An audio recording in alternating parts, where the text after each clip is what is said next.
science and technology, they form important key drivers for the development and bringing the scientific temperament in day-to-day life as well as in our thought process.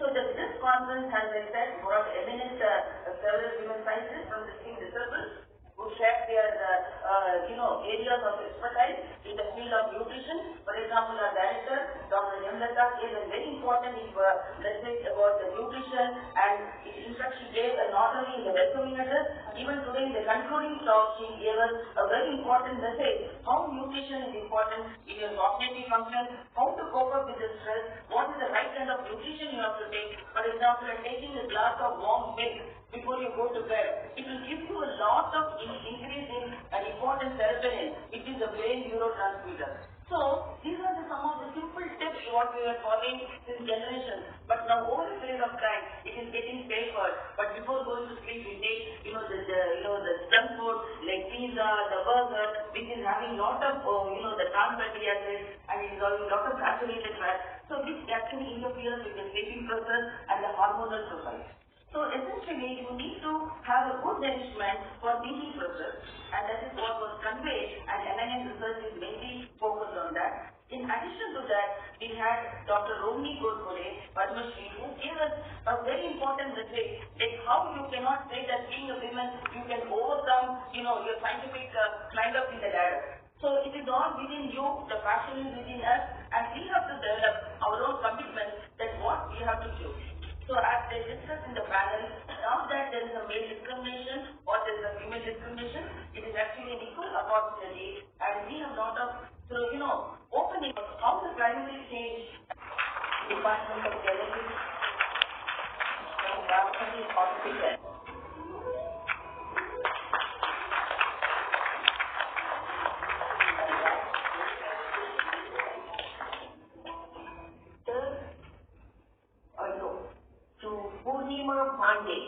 Assistant Professor, Rajiv Gandhi College of Engineering and Technology in India.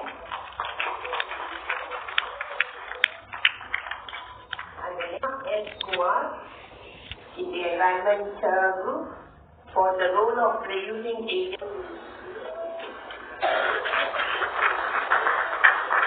Department of Botany.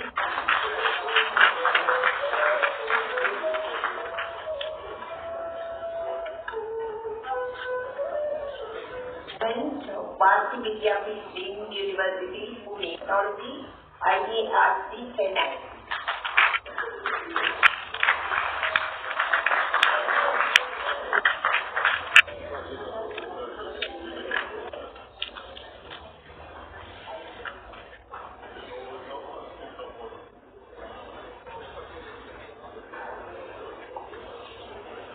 Thank you,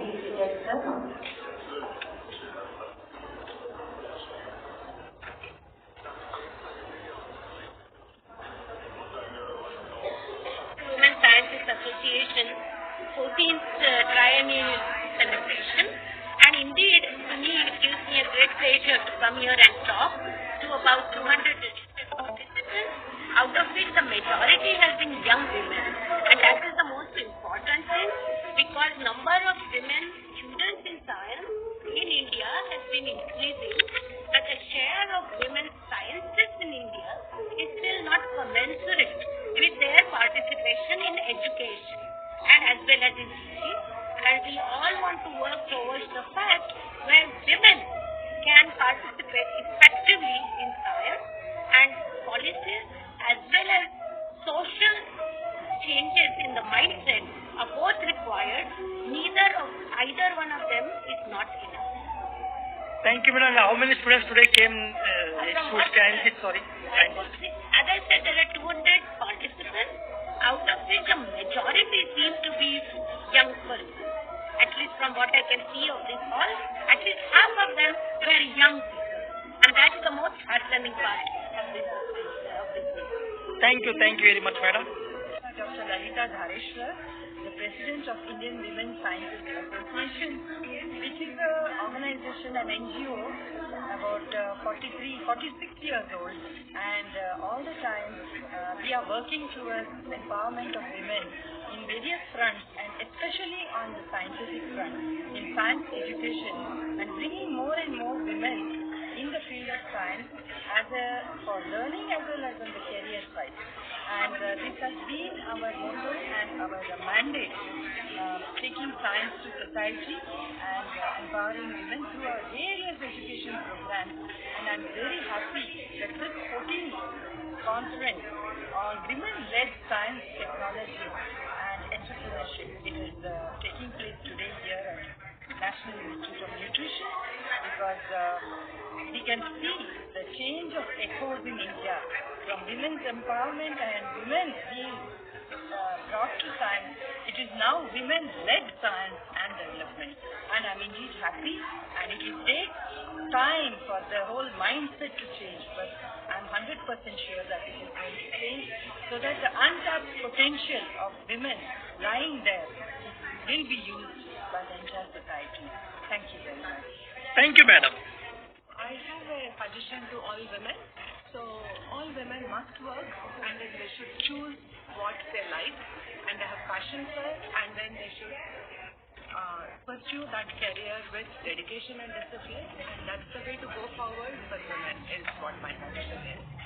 Thank you, madam. Working as a scientist at ISC. This is a very nice forum where all the women scientists are joining and making sure that the science is percolated to all the people. But I would like to suggest that seniors who are here should mentor more women to come up with higher positions and take up more responsibility. Thank you, madam. And I'm from Delhi and currently working for the Chief Chaitanya Saraswati Institute and Princeton Vedanta Institute, USA, under the official and fully guidance of Srimati Madhavpuri Maharaj and Srimati Finch Commissioner Maharaj. And we are actually spreading the message that the scientist is able to explain science, but is science able to explain scientists? And I request to all the scientists that we have to be more focused to go into the deep to understand the true meanings of science. Actually, the topic of my talk is, does modern science made a mistake to understand life on the basis of law of physical sciences? And just I want to give the message that we have to be very focused towards, not to be very focused towards the physical world, to know the physical world, but we have to be focused towards the inner world also. And your words to new generation, madam, what? Yeah, my words to new generation is, we should be, for the younger generation, they should not be mainly focused for the earning the higher name and in the society and to achieve the higher post. But they should be focused. They should be very sincere for understanding the true meaning of life. Thank you, ma'am. Thank you very much. I'm a retired scientist, director grade scientist from CSR IISc Hyderabad, and I joined this Indian Women Scientists Association in the year 2008. I was a convener at that time, and I conducted 2 conferences for women in science and entrepreneurship and for full service. And now I joined back after retirement in the year 2018 as a co-convener, and this is the first conference we have organized in coordination with the headquarters. And we have conducted a number of programs in the meantime for the past 1.5 years. Developing and trying to promote naturopathy to the school students and college students to make them aware that it is medicinal, without taking any medicine, they can cure their disease. We are trying to promote this patient culture also in various PG and degree colleges. And we are also planning to develop a database of all the scientists who have and compile it and popularize it in such a way that all this younger generation, knowing the achievements of these senior scientists, will take science as a career. Because there is a lot of talent, recognition in scientific career option, and it is a very good career option. And apart from not only science, we also are trying to develop and promote entrepreneurship among these youngsters, especially with the startups coming up in various cities, which is being established by the government of India. We want to take an active part through the Indian Women Scientists Association and promote this concept of startups and entrepreneurship to the younger generation.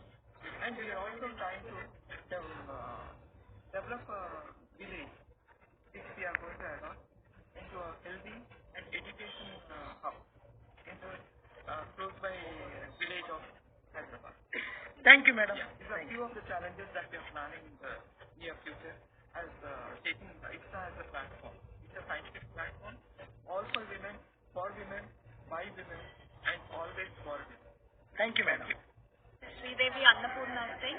I work as a chief scientist and head the Department of Protein Chemistry and Technology at CHCR, Mysore. I am an invited speaker in this conference, and I'm extremely happy to be associated with other women scientists who are coming from various spheres from different parts of India. It shows that more and more women are taking to science in our country, and I hope that in the future that they will set the path in which our GDP will grow. It will help the economy of our country, and definitely science-led solutions will be given to the many problems that India faces.